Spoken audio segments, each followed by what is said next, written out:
Sunil ji competition classes में आपका स्वागत है। इस तरह से यदि आप जनरल कंपटीशन में मैथ का प्रॉब्लम हल करते हैं तो आपको रिजल्ट देखने की जरूरत नहीं है। एक गवर्नमेंट जॉब छोड़े 5-5 गवर्नमेंट जॉब में होगा। ये पार्टनरशिप का प्रश्न है और शुरुआत करते देखिए कैसे बनाते हैं। समझिए कि एक व्यापार में ए कुल पूंजी का 1/6 भाग 1/6 समय के लिए, बी कुल पूंजी का 1/3 भाग 1/3 समय के लिए और सी पूंजी का शेष भाग पूरे समय के लिए निवेशित किया। 4600 रुपए में कुल लाभ में बी का भाग कितना होगा। पार्टनरशिप के प्रॉब्लम में सबसे पहले आपको देखना साधारण साझा का प्रॉब्लम है कि मिश्रित साझा का प्रॉब्लम है। इसमें ध्यान आपको यह रखना कि ये प्रॉब्लम मिश्रित साझा का है। कोई बीच में यदि ज्वाइन करे या बीच से ही छोड़ करके निकल जाए तो उसको हम कहते हैं मिश्रित साझा का प्रॉब्लम। उसमें लाभ का बंटवारे का अनुपात होता है अमाउंट गुने टाइम का अनुपात में। तो पलक झपकते में अमाउंट गुने टाइम का अनुपात निकाल लेते हैं। 3 व्यक्ति है ए बी सी। ए का लगा पूंजी अमाउंट गुने टाइम का अनुपात निकालते हैं। अमाउंट गुने टाइम हमने यहां लिखा।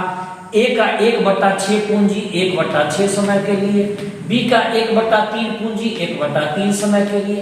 अब शेष पूंजी सी लगाया, यहां लिखा हुआ है शेष भाग, इसमें सी पूंजी का शेष भाग लगाया है। तो शेष भाग कितना हुआ यहां हम कैलकुलेट करते हैं। 1 यूनिट पूरा पूंजी हो गया, इसमें से हम 1/6 भाग ए का घटा दिए, इसके बाद हम घटा दिए बी का 1/3 भाग और इसको हम हल करते हैं।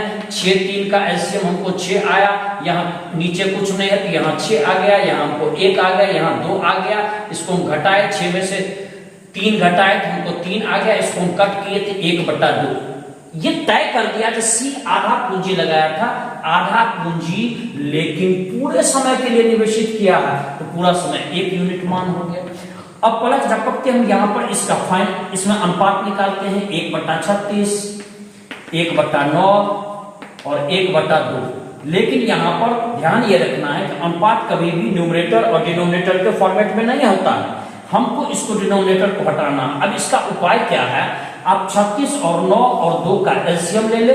ये हमारा चला आया एलसीएम 36 से हम इसको मल्टीप्लाई कर देते हैं सभी के ऊपर में न्यूमरेटर में और फिर हम इसको कट कर देते हैं। 36 से 36 काटे, हमारा आ गया ए का 1 अनुपात। इससे हम इसको काटे तो हमारा अनुपात चला आया 4 और इससे हम इसको काटे तो हमारा अनुपात आ गया 18। अब देखिए आपके पास क्या क्या अनुपात बचा है। एक 1 अनुपात, दूसरा 4 अनुपात और तीसरा है 18 अनुपात। कुल अनुपात कितना है तो इसको हम पलक झपकते जोड़ लेते हैं, क्योंकि कुल लाभ में कुल अनुपात से भाग निकालेगा 1 यूनिट का मान निकलेगा। कुल लाभ हमारा है 4600 और कुल हमारा जो निकला अनुपात इसका हम इसको जोड़ लेते हैं 18 4 22 और